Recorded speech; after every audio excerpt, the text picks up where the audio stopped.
നമസ്കാരം. Lights camera action എന്ന നമ്മുടെ ചാനലിലേക്ക് ഒരിക്കൽ കൂടി സ്വാഗതം.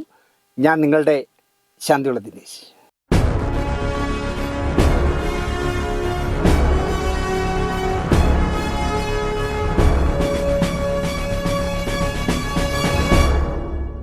നമ്മൾ 500-ലധികം സ്റ്റോറികൾ ചെയ്ത ലൈറ്റ്സ് ക്യാമറ ആക്ഷൻ ഇതുവരെ ഞാൻ പറയാത്ത ഒരാളാണ്. എനിക്ക് ഏറ്റവും അധികം സിനിമയിൽ മാനസിക പൊരുത്തമുള്ള ചുരുക്കം പേരിൽ ഒരാളാണ് കവിയൂർ പൊന്നമ്മ.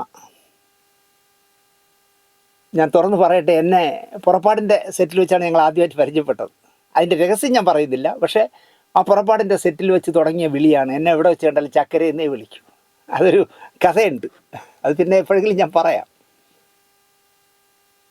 എൻ്റെ അമ്മ 3.5 വയസ്സിൽ എനിക്ക് അച്ഛൻ നഷ്ടപ്പെട്ട എന്നെ, അല്ലെങ്കിൽ 2.5 വയസ്സിൽ അനിയനും 3.5 വയസ്സിൽ എനിക്കും അച്ഛൻ നഷ്ടപ്പെട്ടതാണ്. ഞങ്ങളെ പൊന്നുപോലെ വളർത്തിയ ആളാണ് എൻ്റെ അമ്മ. അതുകൊണ്ട് തന്നെ എൻ്റെ അമ്മ എനിക്ക് ദൈവതുല്യമാണ്. എന്നാലും ഞാൻ തുറന്നു പറയുന്നു, കവിയൂർ പൊന്നമ്മയെ പോലെ ഒരു അമ്മ അടുത്ത ജന്മത്തിൽ എനിക്കുണ്ടാകണേ എന്ന് നമ്മൾ ആശിച്ചു പോകും. പൊന്നമ്മ ചേച്ചിയുടെ ചിരി കണ്ടാൽ, പൊന്നമ്മ ചേച്ചിയുടെ വർത്തമാനം കേട്ടാൽ, കൊച്ചു നമ്മളെന്തെങ്കിലും തർക്കുത്തരം പറയുമ്പോൾ കൈയൊങ്ങി അടിക്കാൻ കൈയൊങ്ങുന്നതൊക്കെ കാണുമ്പോൾ ഇതുപോലൊരു അമ്മ അടുത്ത ജന്മത്തിൽ ഉണ്ടാവണേ എന്ന് മലയാളി മുഴുവൻ ആഗ്രഹിക്കുന്നതായിരിക്കാം. അങ്ങനെയുള്ള ഒരാളല്ലേ കവിയൂർ പൊന്നമ്മ. ഞാൻ ഇതുവരെ പൊന്നമ്മയെക്കുറിച്ച് ഒരു സ്റ്റോറിയും ചെയ്തിട്ടില്ല. ഇപ്പോൾ എന്താ പറയുക, വളരെ സീരിയസ് ആയി എറണാകുളത്ത് ലിസി ആശുപത്രിയിൽ വേണമെങ്കിൽ മരണത്തോട് മല്ലിടുന്നു എന്ന് തന്നെ പറയാം. ഈ അവസരത്തിൽ എനിക്ക് തോന്നി, അവർ വീണ്ടും ജീവിതത്തിലേക്ക് തിരിച്ചു വരുമ്പോൾ പൂർണ്ണ ആരോഗ്യത്തോടെ തിരിച്ചു വരികയാണെങ്കിൽ അവർക്ക് സന്തോഷത്തോടെ കാണാനായി അവരെക്കുറിച്ചൊരു എപ്പിസോഡ് ചെയ്യണമെന്ന് തോന്നി. അതുകൊണ്ടാണ് ഇന്ന് പൊന്നമ്മയെക്കുറിച്ചാണ് ചെയ്യുന്നത്. ഞങ്ങൾ വാട്സാപ്പിലൂടെ, എനിക്ക് വെറും ഗുഡ് മോർണിംഗ് മാത്രമേ അയക്കൂ, പക്ഷേ ഞാൻ പാട്ടുകൾ അയച്ചു കൊടുക്കും, നമ്മുടെ അടുത്ത എപ്പിസോഡിലെ കഥ എന്താണെന്നുള്ള ആ ഡീറ്റെയിൽ അയച്ചു കൊടുക്കും, ഒക്കെ ചെയ്യും. വല്ലപ്പോഴും എന്നെ വിളിക്കും. ആകെ ഞാൻ പൊന്നമ്മ പറഞ്ഞിട്ട് ചെയ്യാത്തൊരൊറ്റ കാര്യമുള്ളൂ, ദിനേശേ, ഞാൻ ഇതുവരെ അഭിനയിച്ച മുഴുവൻ സിനിമയുടെ ലിസ്റ്റ് നീ എനിക്ക് ഉണ്ടാക്കി തരണം.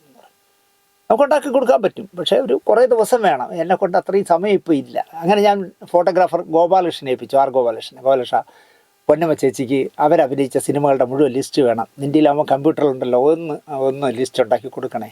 ഞാൻ നോക്കാം ദിനേശ് എന്ന് പറഞ്ഞു. അപ്പോൾ ഗോപാലകൃഷ്ണൻ ഈ പറഞ്ഞ പോലെ പല തിരക്കിലാണ്.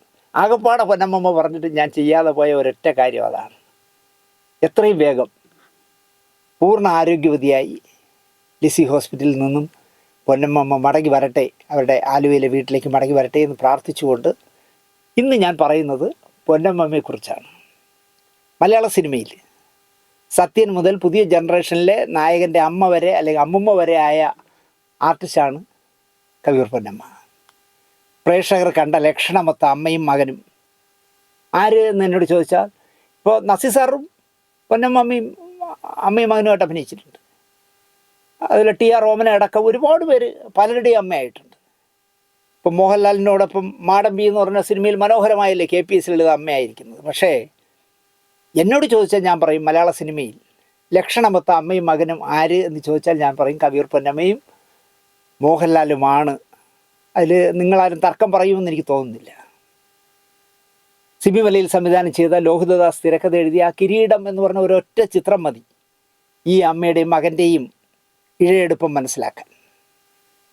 പഠിച്ച് ഇൻസ്പെക്ടറായി മോൻ്റെ മുന്നിൽ സല്യൂട്ടടിച്ച് പെൻഷൻ വാങ്ങണമെന്ന് സ്വപ്നം കണ്ട അച്യുതൻ നായരെ നമ്മൾ മറക്കില്ല. കിരീടത്തിൽ അദ്ദേഹത്തിൻ്റെ മകൻ സേതുമാധവൻ ഒരു SI ആയി വന്ന് നിൽക്കുമ്പോൾ അവൻ്റെ മുന്നിൽ സല്യൂട്ടടിച്ചിട്ട് എനിക്ക് പെൻഷൻ വാങ്ങണമെന്ന് ആഗ്രഹിച്ച ഹെഡ് കോൺസ്റ്റബിളായിരുന്നു അച്യുതൻ നായർ. അദ്ദേഹത്തിൻ്റെ സ്നേഹമയ്യായ ഭാര്യയായിരുന്നു അമ്മു. 4 മക്കളിൽ മൂത്ത ആൺകുട്ടിയായിരുന്നു സേതുമാധവൻ. കാർക്കശ്യക്കാരനായ അച്യുതൻ നായരുടെ നിബന്ധനകളും പിടിവാശികൾക്കും മുന്നിൽ എതിർപ്പ് പറയാനാകാത്ത ഭാര്യ. ഭക്ഷണപ്രിയനായ സേതുവിനോട് കാണിക്കുന്ന പുത്രവാത്സല്യം സ്ക്രീനിൽ കണ്ടിരിക്കുമ്പോൾ ഇതുപോലൊരമ്മയെ കൊതിക്കാത്ത പ്രേക്ഷകർ കുറവായിരിക്കുമെന്നാണ് ഞാൻ കരുതുന്നത്. തലമുറയായി പിന്തുടരുന്ന ഭ്രാന്തിൻ്റെ പിടിയിൽ അകപ്പെട്ടു തൻ്റെ മകൻ ബാലൻ എന്നറിയുമ്പോൾ മറ്റുള്ളവരുടെ മുന്നിൽ പരിഹാസ്യനായി മാറുന്ന മകനെ രക്ഷിക്കാനായി ചോറിൽ വിഷം കലർത്തി ഉരുളയാക്കി മകന് നൽകുന്ന അമ്മ. ആ സീക്വൻസിനെ കുറിച്ച് പറയുമ്പോൾ സത്യം പറഞ്ഞാൽ എൻ്റെ തൊണ്ട ഇപ്പോഴും ഇടറുന്നു. പാൽച്ചോറ് പോലെ അമ്മ ഉരുട്ടിത്തരുന്ന ചോറിൽ തൻ്റെ ജീവൻ എടുക്കാൻ പോകുന്ന വിഷം ചേർത്തിട്ടുണ്ട് എന്നറിഞ്ഞിട്ടും അമൃതയത്ത് പോലെ കഴിക്കാൻ വായ തുറന്നു കൊടുക്കുന്ന ബാലമാഷിൻ്റെ അമ്മയെ ഒരിക്കലും പ്രേക്ഷകർ ശപിച്ചിട്ടേയില്ല. ഓ ദ്രോഹി, സ്വന്തം ഗർഭപാത്രത്തിൽ പിറന്ന മകന് നീ വിഷം ചോറിൽ കലർത്തി കൊടുത്തോടി എന്ന് ആരും ചോദിച്ചിട്ടില്ല. ആ അമ്മയോടൊപ്പം നിന്നു പ്രേക്ഷകർ. ഈ രണ്ട് കഥാപാത്രങ്ങളുടെയും അമ്മയായത് ഒരാളാണ്, അത് കവിയൂർ പൊന്നമ്മയാണ്. സേതുമാധവനായത് മോഹൻലാലും ബാലമാഷായത് നമ്മുടെ മമ്മൂട്ടിയാണെന്ന് ഞാൻ പറയേണ്ട കാര്യമില്ലല്ലോ. തനിയാവർത്തനത്തിൽ ലാളനയും നിസ്സഹായതയും കാട്ടിത്തന്ന അമ്മയായി കിരീടത്തിലും തനിയാവർത്തനത്തിലും ആ അമ്മയെ പ്രേക്ഷകർ സ്വീകരിച്ചു. 1962 മെരിലാൻഡിൻ്റെ ശ്രീരാമ പട്ടാഭിഷേകത്തിലാണ് കവിയൂർ പൊന്നമ്മ ആദ്യമായി ക്യാമറയ്ക്ക് മുന്നിൽ നിന്നത്. അതും രാവണൻ്റെ ഭാര്യ മണ്ടോദരിയായിട്ട്. 17-ാം വയസ്സിൽ രാവണൻ്റെ ഭാര്യയായി ക്യാമറയ്ക്ക് മുന്നിൽ നിന്ന കവിയൂർ പൊന്നമ്മ പെട്ടെന്നായിരുന്നു സിനിമയിലെ നായകന്മാരുടെ പ്രിയപ്പെട്ട അമ്മയായി മാറിയത്. തന്നേക്കാൾ ഒരുപാട് പ്രായവ്യത്യാസമുള്ള സത്യൻ്റെയും പ്രേം നസീറിൻ്റെയും ലക്ഷണമൊത്ത അമ്മയായി മാറി കവിയൂർ പൊന്നമ്മ. 1945 സെപ്റ്റംബർ 10-ാം തീയതിയാണ് കവിയൂർ പൊന്നമ്മയുടെ ജനനം. ഇക്കഴിഞ്ഞ സെപ്റ്റംബർ 10-ാം തീയതി 79 വയസ്സ് തികഞ്ഞു. ചുരുങ്ങിയത് 55 വർഷക്കാലം മലയാളിയുടെ നല്ല അമ്മയായിരുന്നു പൊന്നമ്മ. അല്പം കുശുമ്പുള്ള, കുറച്ച് വില്ലത്തരമുള്ള വ്യത്യസ്തമായ വേഷങ്ങൾ സുകുമാരി ചേച്ചിയൊക്കെ ചെയ്യുന്നത് പോലെ തനിക്കും ചെയ്യണം എന്നാഗ്രഹിച്ച അഭിനേത്രിയായിരുന്നു കവിയൂർ പൊന്നമ്മ. അങ്ങനെ ചൂടുമാറ്റാൻ ശ്രമിച്ചപ്പോൾ തന്നെ പ്രേക്ഷകർ ഇടപെട്ട് നോ പറഞ്ഞു. അതവർ സ്വീകരിച്ചു. ഇപ്പോഴും ഓർക്കുന്നു, ഞാൻ വർക്ക് ചെയ്ത സുഹൃത്തിൻ്റെ സെറ്റിൽ ക്യാൻസർ രോഗിയായ രവിശങ്കറിൻ്റെ ചെറിയമ്മയായിട്ടാണ് കവിയൂർ പൊന്നമ്മയും ചെറിയച്ഛനായിട്ട് ഒടുവിൽ ഉണ്ണികൃഷ്ണനാണ് അഭിനയിച്ചത്. ഈ രവിശങ്കർ ക്യാൻസറിൽ നിന്ന് പതിയെ മോചനം നേടുന്ന കഥാപാത്രമാണല്ലോ. എത്രയും വേഗം രവിശങ്കർ മരിച്ചാൽ അയാളുടെ വസ്തുവകകൾ തങ്ങളുടെ കുട്ടികൾക്ക് കിട്ടും എന്ന് ആശിച്ച, അതിനായി എത്രയും വേഗം രവിശങ്കറിൻ്റെ ശ്വാസം നിലയ്ക്കാൻ ആഗ്രഹിക്കുന്ന ചെറിയമ്മയും ചെറിയച്ഛനും ഓരോ സീൻ ചെയ്യുമ്പോഴും വല്ലാത്ത ആത്മസംഘർഷത്തിലായിരുന്നു പൊന്നമ്മ. വാസുവേട്ടൻ്റെ തിരക്കഥ അല്ലായിരുന്നെങ്കിൽ ഞാൻ ഇട്ടേച്ച് പോയേനെ എന്ന് എന്നോട് പലവട്ടം പൊന്നമ്മ പറഞ്ഞു. അവർക്ക് ഒട്ടും പൊരുത്തപ്പെട്ടില്ല ആ വേഷം ചെയ്യാൻ. കാരണം അല്പം വില്ലനിസമുള്ളതല്ലേ. നായകൻ മരിക്കണേ, അതായത് ചേച്ചിയുടെ മകൻ മരിക്കണേ എങ്കിൽ അവൻ്റെ സ്വത്ത് കൂടി എൻ്റെ മക്കൾക്ക് കിട്ടുമെന്ന് ആഗ്രഹിക്കുന്ന വേഷമാണ്. വാസുവേട്ടൻ എന്ന് പറഞ്ഞ് നിങ്ങൾക്ക് മനസ്സിലാക്കണം, MG എഴുതിയ തിരക്കഥ ആയതുകൊണ്ട് മാത്രമാണ് ഞാൻ അഭിനയിക്കുന്നത്, അല്ലെങ്കിൽ ഞാൻ ഇട്ടേച്ച് പോയേനെ എന്നാണ് പറഞ്ഞത്. ചുരുങ്ങിയത് 50-55 വർഷക്കാലം സെക്രട്ടേറിയറ്റിൽ ജോലിക്ക് പോകുന്ന പോലെ രാവിലെ സെറ്റ് മുണ്ടെടുത്ത് വലിയ വട്ടപ്പൊട്ടിട്ട് ചിരിച്ചും കരഞ്ഞും ക്യാമറയുടെ മുന്നിൽ ഒരു ടിപ്പിക്കൽ മലയാളി അമ്മയായി പൊന്നമ്മ നിന്നു. ഒരു ചിത്രത്തിൽ പോലും പ്രേക്ഷകർക്ക് വെറുപ്പോ ചെടിപ്പോ ബോറോ ഈ അമ്മയെ കാണുമ്പോൾ തോന്നിയിട്ടേ ഇല്ല എന്നിടത്താണ് മലയാളി സ്വന്തം അമ്മയായി അവരോധിച്ച ഏക അമ്മ നടി എന്ന പട്ടം നേടിയ അഭിനേത്രിയായിരുന്നു പൊന്നമ്മ. സിനിമാക്കാർ പറയാറുണ്ട് മോഹൻലാൽ കവിയൂർ പൊന്നമ്മയ്ക്ക് മകനെ പോലെയാണെന്ന്. കവിയൂർ പൊന്നമ്മ പറയുന്നത് മകനെ പോലെയല്ല, അവൻ എൻ്റെ മകനാണ് എന്ന് പറയാൻ അഭിമാനത്തോടെ പറയുന്ന അമ്മയാണ് കവിയൂർ പൊന്നമ്മ. മറ്റൊരു രഹസ്യം എന്താണെന്ന് വെച്ചാൽ, മോഹൻലാലിനെ ഒരിക്കലും കവിയൂർ പൊന്നമ്മ മോഹൻലാലെന്നോ ലാലെന്നോ വിളിച്ചിട്ടില്ല. പൊന്നമ്മയ്ക്ക് മോഹൻലാൽ കുട്ടനാണ്. കുട്ട എന്നല്ലാതെ മോഹൻലാലിനെ വിളിക്കില്ല.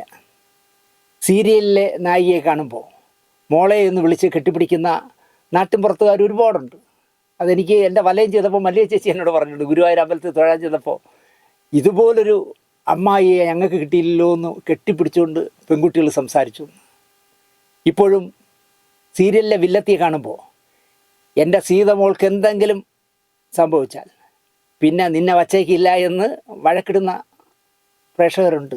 പാവം സ്ത്രീകളുണ്ട്. കാരണം കഥയും ജീവിതവുമായിട്ട് വ്യത്യാസമില്ലാതെ കാണുന്നവർ.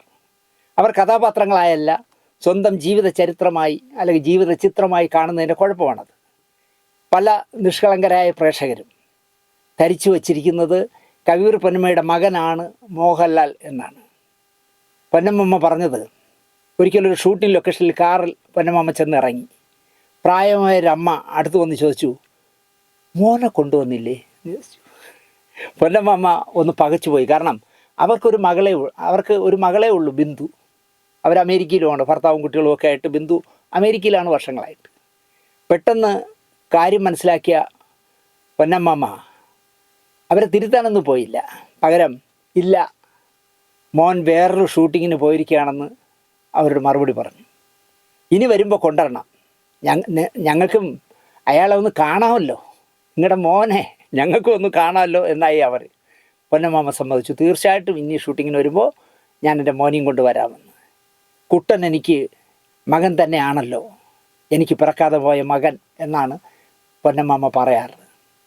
ഏത് സിനിമയിലാണ് മോഹൻലാലിനൊപ്പം ആദ്യമായിട്ട് ഒന്നിച്ച് അഭിനയിച്ചതെന്ന് കവിയൂർ പൊന്നമ്മയ്ക്ക് ഓർമ്മയില്ല.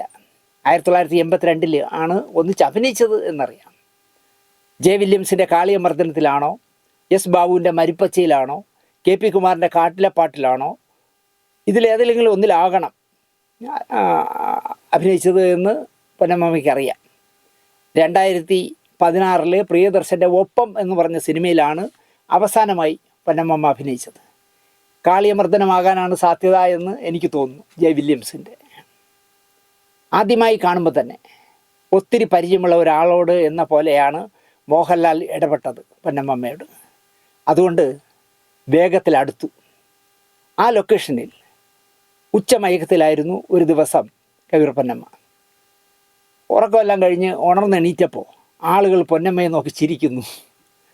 കണ്ണാടി വാങ്ങി മുഖം നോക്കുമ്പോഴാണ് കാര്യം പിടികിട്ടിയത്. ആരോ പൊന്നമ്മയുടെ മുഖത്ത് മീശ വരച്ചിരിക്കുന്നു. ലാലൊപ്പിച്ച പണിയായിരുന്നു ഇത്. ആദ്യമായിട്ട് പരിചയപ്പെട്ട ആദ്യ ദിവസമാണ്, ആലോചിച്ചോക്കട്ടെ. അതാണ് സെറ്റിൽ മോഹൻലാലിൻ്റെ ഒരു പ്രത്യേകത. അതെ, കുട്ടൻ കുസൃതിക്കാരനാണെന്ന് പൊന്നമ്മ മനസ്സിലാക്കിയത് സിനിമയിൽ ആദ്യ ദിവസം തന്നെ മനസ്സിലാക്കി. അല്ലെങ്കിൽ ഇങ്ങനെ ധൈര്യപൂർവ്വം വന്ന് എൻ്റെ മുഖത്ത് മീശ വരയ്ക്കുമോ? മോഹൻലാലിൻ്റെ അമ്മ തിരുവനന്തപുരത്ത് മൊടമുകളിലെ വീട്ടിൽ താമസിച്ചിരുന്ന കാലത്ത് വർക്കിനായി കവിയൂർ പൊന്നമ്മ തിരുവനന്തപുരത്ത് എത്തിയാൽ ലാലിൻ്റെ വീട്ടിൽ ഉറപ്പായും എത്തും. കവിയൂർ പൊന്നമ്മ കാറിൽ നിന്നിറങ്ങുമ്പോൾ ലാലിൻ്റെ അമ്മ മേളിലെ മുറിയിലേക്ക് നോക്കിയിട്ട് നീട്ടി പറയുന്നത്, മോനെ, നിൻ്റെ മറ്റേ അമ്മ ഇതാ വന്നു എന്നാണ്. മറ്റേ അമ്മ, ഞാൻ നിൻ്റെ അമ്മ, ഇത് മറ്റേ അമ്മ, നിൻ്റെ മറ്റേ അമ്മ വന്നു എന്നാണ് മോഹൻലാലിൻ്റെ അമ്മ മേളിലേക്ക് നോക്കി വിളിച്ചു പറയുന്നത്. അത്രയ്ക്ക് ഇഴയെടുപ്പമുള്ള ബന്ധമായിരുന്നു കവിയൂർ പൊന്നമ്മയ്ക്ക് ലാലുമായിട്ടുണ്ടായിരുന്നത്. ഒരിക്കൽ ഇതുപോലെ ചെല്ലുമ്പോൾ, ചേച്ചിക്ക് ഞാനിന്ന് വിശേഷപ്പെട്ട ഒരു ദോശ ഉണ്ടാക്കി തരാമെന്ന് മോഹൻലാൽ പറഞ്ഞു. ഈ പാചക വിദഗ്ധനും കൂടിയാണല്ലോ അദ്ദേഹം. പൊന്നമ്മ കാത്തിരുന്നു. വിഭവങ്ങൾ ഒന്നൊന്നായി മേശപ്പുറത്ത് നിരത്തി. ദോശ നാവിൽ വെച്ചപ്പോഴേ സംഗതി എന്താണെന്ന് പൊന്നമ്മയ്ക്ക് പിടികിട്ടി. തിരുവനന്തപുരത്ത് പത്മനാഭസ്വാമി ക്ഷേത്രത്തിൻ്റെ എല്ലാ വശത്തുമുള്ള കോട്ടയ്ക്കകത്ത് ഇപ്പോഴും വാങ്ങാൻ കിട്ടുന്ന അടദോശ എന്ന് പറഞ്ഞൊരു സാധനമുണ്ട്. അടദോശ ഞാൻ കൂടെ വാങ്ങാറുണ്ട്. എനിക്ക് ഭയങ്കര ഇഷ്ടമാണ്. എൻ്റെ വീട്ടിൽ വേറെ ആരും കഴിക്കില്ല, ഞാൻ മാത്രം കഴിക്കും. അതായത് അരി, പയർവർഗ്ഗങ്ങൾ, പരിപ്പ്, ഉഴുന്ന് എല്ലാം ചേർത്ത്, പിന്നെ എന്താ പറയുക, വറ്റൽമുളക്, കായം, ഇതൊക്കെ ചേർത്ത് അരച്ചിട്ടുണ്ടാക്കുന്ന ദോശയാണ് അടദോശ. ചുവന്ന നിറത്തിലിരിക്കും.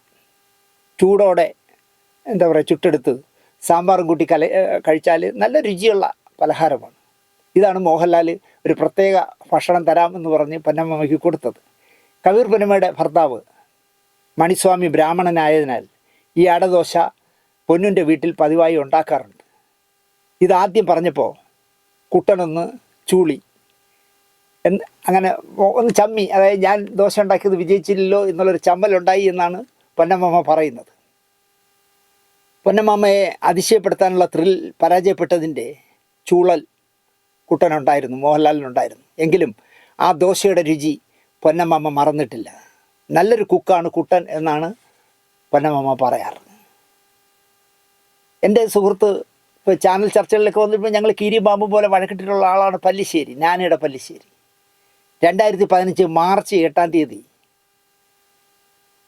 ഈ പ്രശസ്തനായ സിനിമാ പത്രപ്രവർത്തകനായ എൻ്റെ ജ്യേഷ്ഠ സഹോദരൻ എന്ന് പറയാവുന്ന പല്ലിശ്ശേരി, അദ്ദേഹം എഴുതിയ മലയാളത്തിലെ നായികമാർ എന്ന എവർഗ്രീൻ ബുക്സ് പുറത്തിറക്കിയ 130 രൂപ വിലയുള്ള ഒരു പുസ്തകം ഒപ്പിട്ട് എനിക്ക് തന്നു.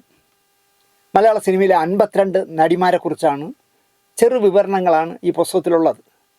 ഭൂരിഭാഗം പേരെയും ഷൂട്ടിംഗ് സെറ്റുകളിൽ കണ്ട പല്ലിശ്ശേരി ചിലരെ അവരുടെ വീടുകളിലാണ് കണ്ടുമുട്ടിയത്. അതിലൊരാളായിരുന്നു കവിയൂർ പൊന്നമ്മ. അദ്ദേഹത്തിൻ്റെ യഥാർത്ഥ പേര് KS രത്നകുമാർ എന്നാണ് പല്ലിശ്ശേരിയുടെ യഥാർത്ഥ പേര്. പല്ലിശ്ശേരി എന്നുള്ളത് യഥാർത്ഥ നാമമല്ല, അത് സ്ഥലപ്പേരാണ്. അതിപ്പോൾ രത്നകുമാറാണ് എൻ്റെ യഥാർത്ഥ പേരെന്ന് പല്ലിശ്ശേരി പോലും മറന്നു കാണും. കാരണം എല്ലാവരും പല്ലിശ്ശേരി പല്ലിശ്ശേരി എന്നല്ലേ വിളിക്കണേ. അദ്ദേഹത്തെ നമ്മൾ ഫോൺ ചെയ്താലും പല്ലിശ്ശേരിയാണ് പറയൂ എന്നേ പറയുള്ളൂ. പല്ലിശ്ശേരി എന്നത് ഒരു ഗ്രാമത്തിൻ്റെ പേരാണ്. ഇത്രയും പല്ലിശ്ശേരിയെക്കുറിച്ച് പറഞ്ഞത് നിങ്ങൾക്ക് പിന്നാലെ മനസ്സിലാകും. നാനയിൽ പല്ലിശ്ശേരി അസിസ്റ്റൻ്റ് എഡിറ്ററായി. ചാർജ് എടുത്തതിന് പിന്നാലെ പല്ലിശ്ശേരി ഫോട്ടോഗ്രാഫർ കൊല്ലം മോഹനോടൊപ്പം മദ്രാസിന് പോയി. പല സ്റ്റുഡിയോകളും സെറ്റുകളും ഒക്കെ കവർ ചെയ്യുന്നതിനിടയിൽ പല്ലിശ്ശേരിയും കൊല്ലം മോഹനും കൂടി കവിയൂർ പൊന്നമ്മയുടെ വീട്ടിൽ പോയി. വീട്ടിൽ അപ്പോൾ കവിയൂർ പൊന്നമ്മയും മോള് വിദ്യാർത്ഥിനിയായ മകൾ ബിന്ദുവുണ്ട്. ജോലിക്കാരും കുറച്ച് പട്ടികളുമാണ് കൂടെ ഉള്ളത്. ഒരു കാലത്ത് പൊന്നമ്മ വലിയ പട്ടി സ്നേഹിയായിരുന്നു. നമുക്ക് വീട്ടിൽ പോകാൻ പറ്റില്ല, ഇവരെ അഴിച്ചു വിട്ടിരിക്കുകയാണ്. പക്ഷേ അവർ പറഞ്ഞാൽ ഒരെണ്ണവും കേൾക്കാതിരിക്കില്ല. അനുസരണയുള്ള നല്ല വില കൂടിയ പട്ടികളായിരുന്നു. കുറേ പേരുണ്ടായിരുന്നു മദ്രാസിൽ. ഇപ്പോൾ ആലപ്പുഴ വന്നപ്പോൾ ആലുവയിൽ വന്നപ്പോൾ പട്ടിയുണ്ടോ എന്ന് എനിക്കറിയില്ല. മലയാള സിനിമയിലെ അമ്മയെ കണ്ടപ്പോൾ സിനിമയിൽ കാണുന്നതിനേക്കാൾ ഭംഗി തോന്നിയെന്നാണ് ആദ്യ കാഴ്ചയെപ്പറ്റി പല്ലിശ്ശേരി പറയുന്നത്. സിനിമയിൽ കാണുന്ന അമ്മയുടെ പ്രായമില്ലെങ്കിലും അമ്മയായി മാത്രമേ അവരെ കാണാൻ കഴിയുള്ളൂ എന്നാണ് പല്ലിശ്ശേരിക്ക് ആദ്യ നോട്ടത്തിൽ തന്നെ മനസ്സിലായത്. കൊല്ലം മോഹനെ കവിയൂർ പൊന്നമ്മയ്ക്ക് നല്ല പരിചയമാണ്. വാതിൽ തുറന്ന കവിയൂർ പൊന്നമ്മ കൊല്ലം മോഹനെ കണ്ടു. അപ്പോൾ പല്ലിശ്ശേരി അന്ന് മാറി നിൽക്കുകയായിരുന്നു. പുതിയ ആളല്ലേ. എന്താ മോഹന, തനിച്ചേ ഉള്ളോ, രാമേഷൻ വന്നില്ലേ എന്ന് ചോദിച്ചു. അപ്പോൾ ഞാനിവിടെ എല്ലാമായിരുന്നു രാമേഷൻ അണ്ണാച്ചി ഉണ്ടായിരുന്നു. അദ്ദേഹം കൂടി ആയിരിക്കും മദ്രാസിലൊക്കെ ചെല്ലുമ്പോൾ കൂടെ പോകുന്നത്. അതുകൊണ്ടാണ് ചോദിച്ചത്, എന്താ മോഹന തനിച്ചേ ഉള്ളോ, രാമേഷൻ വന്നില്ലേ എന്ന് ചോദിച്ചു. വന്നില്ല, പകരം മറ്റൊരു അസിസ്റ്റൻ്റ് എഡിറ്റർ കൂടെ വന്നിട്ടുണ്ട് എന്ന് പറഞ്ഞു. അതാരാ പുതിയ ആൾ എന്ന് ചോദിച്ചുകൊണ്ട് പൊന്നമ്മ വാതിലിന് പുറത്തേക്ക് വന്നു. അവർ പല്ലിശ്ശേരിയെ കണ്ടു. അന്ന് പല്ലിശ്ശേരി ഇപ്പോഴത്തേനേക്കാളും മെലിഞ്ഞൊരാളാണ്. നല്ല സമൃദ്ധമായ കറുത്ത താടിയൊക്കെ വെച്ച് വലിയ കട്ടി കറുത്ത ഫ്രെയിമുകളുള്ള കണ്ണടയൊക്കെ വെച്ച് ഇഞ്ച് ചെയ്തൊക്കെ നടക്കുന്ന കാലമായിരുന്നു അന്ന് പല്ലിശ്ശേരി.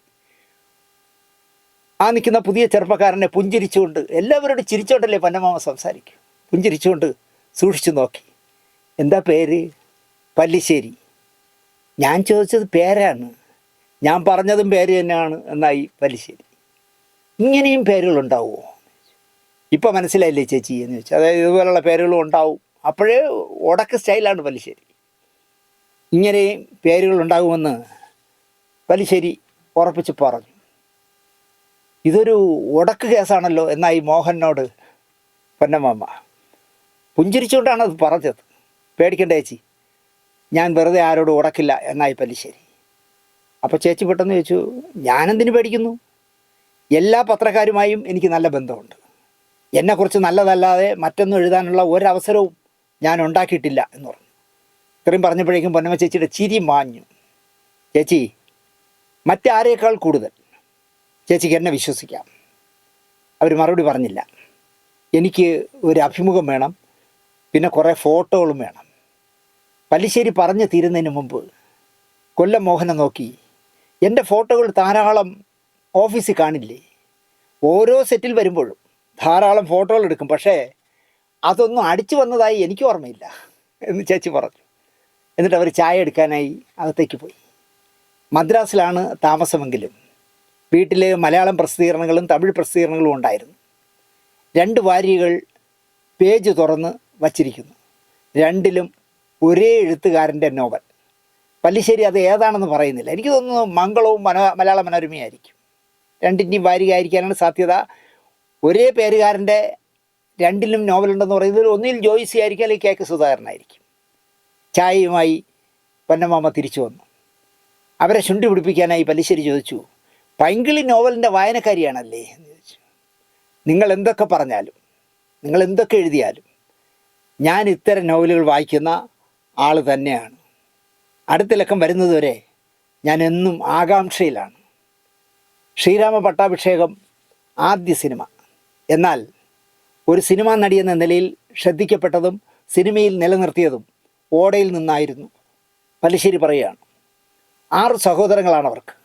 സിനിമയിൽ വരും മുമ്പ് നാടകത്തിലായിരുന്നു. പ്രതിഭ തിയേറ്റേഴ്സിലും കാളിദാസ കലാകേന്ദ്രത്തിലും. ദേവരാജൻ, കേശവൻ പോറ്റി, ശങ്കരാടി, ജെ.സി. തുടങ്ങിയവരായിരുന്നു കൂടെ. പാടാൻ വേണ്ടി ചെന്ന കവിയൂർ പൊന്നമ്മ പിന്നീട് പാടി അഭിനയിക്കാൻ തുടങ്ങി. കുടുംബിനി എന്ന സിനിമയിലെ പ്രകടനത്തിന് മദ്രാസിലെ ഫിലിം ഫാൻസ് അസോസിയേഷൻ്റെ അവാർഡാണ് പൊന്നമ്മയ്ക്ക് ആദ്യമായി ലഭിച്ചത്. 1971 വിവിധ ചിത്രങ്ങൾക്ക് അഭിനയിച്ചതിൻ്റെ പേരിൽ സർക്കാരിൻ്റെ ആദ്യത്തെ സഹനടിക്കുള്ള സംസ്ഥാന അവാർഡ് കിട്ടി. 1972 തീർത്ഥയാത്ര എന്ന് പറഞ്ഞ പടത്തിലെ അഭിനയത്തിന് 2ാമത് നടിക്കുള്ള അവാർഡ് കിട്ടി. ധർമ്മയുദ്ധം, ചെണ്ട, നിർമാല്യം ഈ 3 സിനിമകളുടെ പ്രകടനത്തിലൂടെ 1973 പൊന്നമ്മ മികച്ച സഹനടിയായി. തുടർച്ചയായി 3 വർഷം സഹനടിയായി തിരഞ്ഞെടുത്ത ആദ്യത്തെ അഭിനേത്രി പൊന്നമ്മയാണ്. 33 വർഷത്തെ പത്രപ്രവർത്തനത്തിനിടയിൽ ഒരിക്കലെങ്കിലും പല്ലിശ്ശേരി പിണങ്ങാത്ത സിനിമാക്കാരില്ല. പക്ഷേ ഒരിക്കൽ പോലും കവിയൂർ പൊന്നമ്മയുമായിട്ട് പിണങ്ങേണ്ട ഇട വന്നിട്ടില്ല. ഒരിക്കൽ ഒരു ചേച്ചിയുടെ അധികാരത്തോടെ പല്ലിശ്ശേരിയോട് ചോദിച്ചു, എല്ലാവരെയും ശത്രുക്കളാക്കി പത്രപ്രവർത്തനം നടത്തണോ എന്ന് പല്ലിശ്ശേരിയോട് ഒരു ചേച്ചി ചോദിക്കുന്ന പോലെ പൊന്നമ്മ ചോദിച്ചു. മറ്റൊരു സെറ്റിൽ വെച്ച് കവിയൂർ പൊന്നമ്മ മറ്റുള്ളവർ കേൾക്കാനായി പറഞ്ഞു, പത്രപ്രവർത്തകൻ സിനിമയ്ക്ക് കഥ എഴുതുന്നു. കാര്യം ഞാൻ അറിഞ്ഞു, നല്ല കഥ. ഭരതൻ ആ കഥ എന്നോട് പറഞ്ഞപ്പോൾ എൻ്റെ കണ്ണുകൾ നിറഞ്ഞുപോയി. അതിലെ അച്ഛനും മകളും എപ്പോഴും എൻ്റെ കൂടെയാണ്. ആ സിനിമ ഉറപ്പായിട്ട് ഹിറ്റാകും എന്ന് പറഞ്ഞു. പല്ലിശ്ശേരി കഥ എഴുതിയ സിനിമയാണല്ലോ അമരം. ആ അമരത്തെക്കുറിച്ചാണ് പൊന്നമ്മ ചേച്ചി പറഞ്ഞത്. കവിയൂർ പൊന്നമ്മ പറഞ്ഞത് പല്ലിശ്ശേരിക്ക് എന്താ പറയുക, എന്നും മനസ്സിൽ കൊണ്ടു കിടക്കാൻ പറ്റുന്ന അഭിനന്ദന വാക്കുകളായിരുന്നു അത്. മോഹൻലാലിൻ്റെ രുചി വാത്സല്യം, ഒരു വലിയ പിണക്കം തീർത്ത കഥ പൊന്നമ്മ പറയാറുണ്ട്. നമ്മുടെ സുരേഷ് ഉണ്ണിത്താൻ, ഞാൻ വളരെ സ്നേഹത്തോടെ ഉണ്ണിത്താൻ ചേട്ടാ എന്ന് വിളിക്കുന്ന സുരേഷ് ഉണ്ണിത്താൻ ആദ്യമായി ഒരു ചിത്രം സംവിധാനം ചെയ്യുകയാണ്, ജാതകം. പത്മരാജൻ്റെ അസോസിയേറ്റ് ആയിരുന്നല്ലോ. അദ്ദേഹം ആദ്യമായിട്ട് ഒരു സിനിമ സംവിധാനം ചെയ്യാനായിട്ട് ഒരു തിരക്കഥ ചോദിച്ച് പത്മരാജൻ്റെ അടുത്ത് ചെല്ലുകയും, എൻ്റെ തിരക്കുകൾ സുരേഷ് ഉണ്ണിത്താൻ അറിയാമല്ലോ, എനിക്ക് ഉടനെ ഒന്നും എഴുതിത്തരാൻ കഴിയില്ല എന്ന് അദ്ദേഹം പറഞ്ഞതിൻ്റെ പേരിൽ തിലകൻ ചേട്ടനുമായിട്ട് സംസാരിച്ചപ്പോൾ തിലകൻ ചേട്ടനാണ് ലോഹിതദാസിനെ കണക്ട് ചെയ്ത് കൊടുത്തത്. അതാണ് ജാതകം. സെറ്റിൽ ജയറാം, സിത്താര, ജഗദീഷ് ശിവകുമാർ തുടങ്ങിയവരൊക്കെ ഉണ്ട്. സെറ്റിൽ എപ്പോഴും കുസൃതി തരങ്ങൾ പറഞ്ഞ് ലൈവാക്കുകയും തമാശകൾ പറഞ്ഞ് പൊട്ടിച്ചിരിക്കുകയും ചെയ്യുന്ന ചുരുക്കം പേരിൽ ഒരാളാണ് അമ്പിളിച്ചേട്ടനെന്ന് ഞാൻ സ്നേഹപൂർവ്വം വിളിക്കുന്ന ജഗദീഷ് ശിവകുമാർ. മനസ്സിൽ പിടിക്കുന്ന എന്താ പറയുക, ആവശ്യമില്ലാതെ മനസ്സിൽ പിടിക്കും തിലകൻ ചേട്ടൻ. എത്രമാത്രം തിലകൻ ചേട്ടനെ പ്രകോപിപ്പിക്കാമോ അത്രയും അമ്പിളിച്ചേട്ടൻ ചെയ്യും. അതാണ് സെറ്റിലെ ഏറ്റവും വലിയ രസം. എന്നാൽ ജഗതിയാണ് ഇത് ഒപ്പിച്ചതെന്ന് തിലകൻ ചേട്ടന് പിടികിട്ടിയില്ല. കൗശലപൂർവ്വം പ്രകോപനം ഉണ്ടാക്കും ജഗതി ചേട്ടൻ. എന്നിട്ട് ഞാനൊന്നും അറിഞ്ഞില്ല, അതൊന്നും മിണ്ടാതിരിക്കും. ജാതകത്തിൻ്റെ സെറ്റിലും അമ്പിളിച്ചേട്ടൻ കുസൃതികൾ ഒപ്പിച്ചു. കവിയൂർ പൊന്നമ്മ ശ്വാസം വിടാതെ പൊട്ടിച്ചിരിച്ചു. കാരണം തിലകൻ ചേട്ടൻ അങ്ങോട്ടും ഇങ്ങോട്ടും മുമ്പ് ഓരോ കമൻ്റ് ഇരുന്ന് പറയും, പതുക്കെ പറയും പൊന്നമ്മ ചേച്ചിയോട്. പൊന്നമ്മ ചേച്ചി പൊട്ടിച്ചിരിക്കും. ഇത് തുടർന്നു കൊണ്ടേയിരുന്നു. ശരിക്കും തിലകൻ്റെ ക്ഷമ കെട്ടു. ചിരിക്കാനാണോ അഭിനയിക്കാനാണോ ഇവിടെ വന്നിരിക്കുന്നതെന്ന് കടുത്ത ശബ്ദത്തിൽ തിലകൻ ചേട്ടൻ അലറി. കവിയൂർ പൊന്നമ്മ ചേച്ചി സെറ്റിൽ നിന്ന് ഇറങ്ങിപ്പോയി. ഈ ചിത്രത്തിൻ്റെ സഹസംവിധായകനായ ഷമ്മി തിലകൻ പൊന്നമ്മ ചേച്ചിയുടെ കൂടെ ഇറങ്ങിപ്പോയി ഇടപെട്ട് ചേച്ചിയെ സെറ്റിലേക്ക് തിരിച്ചു കൊണ്ടുവന്നു. അതോടെ തിലകനും കവിയൂർ പൊന്നമ്മയും ക്യാമറയ്ക്ക് മുന്നിൽ സ്റ്റാർട്ടിനും കട്ടിനും ഇടയിൽ കഥാപാത്രങ്ങളാവും. കട്ടു പറഞ്ഞാൽ കീരിയും പാമ്പും പോലെ 2 വഴിക്ക് പോകും. ശരിക്കും ഇതിൽ പെട്ടത് നവാഗതനായ സുരേഷ് ഉണ്ണിത്താനായിരുന്നു. 2 പേരുടെയും ഹെവി സീനുകളാണ് എടുക്കാനുള്ളത്. ഒരുപാട് സിനിമകളിൽ തിങ്കളാഴ്ച നല്ല ദിവസം അടക്കം പത്മരാജ സിനിമകൾ മുതൽ ഉണ്ണിത്താന് കവിയൂർ പൊന്നമ്മയുമായി നല്ല ആത്മബന്ധമുണ്ട്. തൻ്റെ ആദ്യ സിനിമയ്ക്ക് ലോഹിതദാസ് എന്ന താരപ്പകിട്ടുള്ള തിരക്കഥാകൃത്തിനെ ശരിയാക്കി കൊടുത്തത് തിലകനുമാണ്. അപ്പോൾ തിലകൻ ചേട്ടനെ ആവശ്യമുണ്ട്, പൊന്നമ്മ ചേച്ചിയെ ആവശ്യമുണ്ട്. ഇരുവരുടെയും പിണക്കം മാറ്റിയില്ലേൽ സുരേഷ് ഉണ്ണിത്താന് വട്ടുപിടിക്കും എന്ന അവസ്ഥയായി. ഇതേ പ്രശ്നം KPSC ലളിതയുമായിട്ടും കുറേ കാലം തിലകനുണ്ടായിരുന്നു. പരസ്പരം കണ്ടാൽ കീരിയും പാമ്പും പോലെയായിരുന്നു ഇരുവരും. തിലകൻ സീരിയസായി ഡയലോഗ് റിഹേഴ്സലിൽ പറയുമ്പോൾ പുറകിൽ നിന്ന് ജഗതി കവിയൂരിനെ നോക്കി ചില പൊടിവേലകളിടും. അത് കാണുമ്പോൾ കവിയൂർ പൊന്നമ്മ ചിരിക്കും. ചിരി കാണുമ്പോൾ തിലകൻ്റെ കൺട്രോൾ പോവും. അകാരണമായി കവിയൂർ ചിരിക്കുന്നത് എന്തിനാണെന്ന് തിലകനോ സെറ്റിലുള്ള മറ്റാർക്കോ മനസ്സിലായില്ല. അതായത് തിലകൻ ചേട്ടൻ വളരെ സീരിയസ് ആയി റിഹേഴ്സലിൽ ഡയലോഗ് പറയായിരിക്കും. അത് കേട്ടോണ്ടായിരിക്കും പൊന്നമ്മ നിൽക്കുന്നത്. അപ്പോൾ തിലകൻ ചേട്ടൻ നിൽക്കുന്നതിൻ്റെ പുറകിൽ ക്യാമറയുടെയും പുറകിൽ നിന്നിട്ട് ജഗതി അളവെന്ന് എന്തെങ്കിലും ഒരു ഗോഷ്ടി കാണിക്കും. ഇത് കണ്ടാൽ പൊന്നമ്മ ചേച്ചി പൊട്ടിപ്പൊട്ടിയൊക്കെ ചിരിക്കും. ഞാൻ ഇത്രയും സീരിയസ് ആയി ഡയലോഗ് പറയുമ്പോൾ ഈ സ്ത്രീ എന്തിനാ ചിരിക്കുന്നതെന്നാണ് തിലകൻ ചേട്ടന് ദേഷ്യം. ആർക്കും അറിയില്ല എന്താ ഇവിടെ സംഭവിച്ചത്. സെറ്റിൽ പ്രശ്നമാകുമ്പോൾ ജഗതി മുങ്ങിക്കളയും. വീണ്ടും കുറച്ച് നേരം കഴിഞ്ഞ് ലൈറ്റൊക്കെ ഓൺ ചെയ്ത് രണ്ടുപേരും വന്നു നിന്നു. തിലകൻ ചേട്ടൻ റിഹേഴ്സലിന് ഡയലോഗ് പറയാൻ തുടങ്ങുമ്പോൾ വീണ്ടും ജഗതി അവിടെ പ്രത്യക്ഷപ്പെടും. ഇങ്ങനെ ആക്കിയിട്ടങ്ങ് പോകും. എന്തെങ്കിലും ഒരു ആക്ഷൻ കാണിച്ചിട്ട് ജഗതി അങ്ങ് പോകും. പൊന്നമ്മ ചേച്ചി പൊട്ടിപ്പൊട്ടിച്ചിരിക്കും. തിലകൻ ചേട്ടൻ അലറും. തിലകൻ പൊട്ടിത്തെറിക്കുമ്പോൾ കവിയൂർ പൊന്നമ്മ കൊച്ചു കുഞ്ഞുങ്ങളെപ്പോലെ പൊട്ടിപ്പൊട്ടിക്കരയും. സുരേഷ് കൃഷ്ണത്താൻ പ്രശ്ന പരിഹാരത്തിനായി കവിയൂർ പൊന്നമ്മയുടെ അടുത്തെത്തി. ഷൂട്ടിംഗ് ലൊക്കേഷനിൽ നിന്നും വളരെ ദൂരെ ഒരു മരത്തിൻ്റെ ചോട്ടിൽ കസേരയിട്ട് കവിയൂർ പൊന്നമ്മ ഇരിക്കുകയായിരുന്നു. ആ ഇരിപ്പ് കണ്ടാൽ ഒറ്റ നോട്ടത്തിൽ അറിയാം പിണക്കത്തിൻ്റെ വലിപ്പം. തിരിച്ച് തിലകൻ ചേട്ടനെ നോക്കിയാൽ അങ്ങ് ദൂരെ കെട്ടിടത്തിൻ്റെ വരാന്തയിൽ മുഖം വീർപ്പിച്ച് എന്താ പറയുക കൈകെട്ടി ഉലാത്തുകയാണ്. സംവിധായകൻ ചേച്ചിയുടെ അടുത്തെത്തിയപ്പോൾ ചിരിച്ചുകൊണ്ട് പൊന്നമ്മ ചേച്ചി വിഷ് ചെയ്തു. ഉണ്ണിത്താൻ തൻ്റെ സെൻറ്റിമെൻസിൻ്റെ സങ്കടപ്പെട്ടി തുറന്നു. ചേച്ചി, ഇതെൻ്റെ ഭാവിയാണ്, ജീവിതമാണ്. ഒരുപാട് പ്രതീക്ഷകളോടെയാണ് നിങ്ങളുടെയൊക്കെ സഹകരണം തേടിയത്. പിണക്കം മാറ്റി എന്നോട് സഹകരിക്കണം. ഉണ്ണിക്ക് വേണ്ടി ഞാൻ എൻ്റെ എല്ലാ പ്രയാസവും മറന്ന് സഹകരിക്കാം. പക്ഷേ തിലകൻ ചേട്ടനോട് സംസാരിക്കാൻ മാത്രം എന്നോട് ഉണ്ണി പറയരുത്.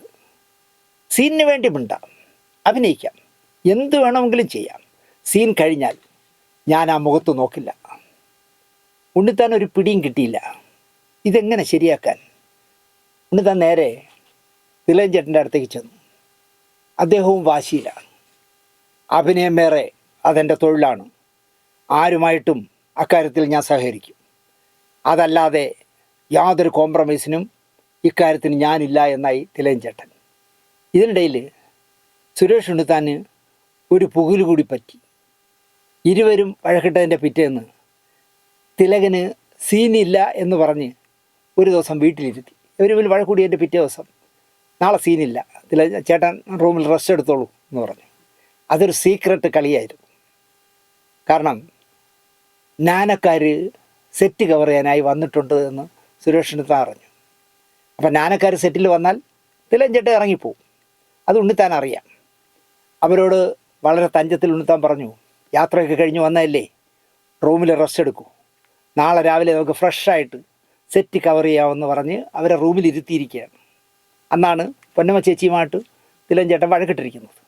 പിറ്റേന്ന് തിലകനെ സീനുകളില്ല എന്ന് പറഞ്ഞ് റൂമിലിരുത്തിയിട്ട് നാനക്കാരെ സെറ്റിൽ കൊണ്ടുവന്ന് ഒരു പകൽ മുഴുവൻ കവർ ചെയ്യിച്ചു. ഇക്കാര്യം എങ്ങനെയോ തിലകൻ ചേട്ടൻ അറിഞ്ഞു.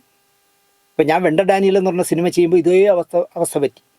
ഒരു വൈകുന്നേരം പല്ലിശ്ശേരിയും കൊല്ലം മോഹനും കൂടി ഷൊർണൂർ വെണ്ട ഡാനിയലിൻ്റെ സെറ്റിൽ വന്നിറങ്ങി. പൊന്നമ്മ അമ്മയും തിലകൻ ചേട്ടനായിട്ടുള്ള സീൻ എടുക്കുകയാണ്, സുധീഷുമായിട്ടുള്ള. ഈ പുറത്ത് പല്ലിശ്ശേരി നിൽക്കുന്നു എന്ന് കണ്ടപ്പോൾ തന്നെ ഒരു മടിയും കൂടാതെ തിലകൻ ചേട്ടൻ മീശങ്ങൂരി ക്യാമറയുടെ മുന്നിൽ നിൽക്കുക. എല്ലാവരും പകച്ച് എന്താന്ന് കേട്ടു. ഇങ്ങനെ വിളിച്ചു.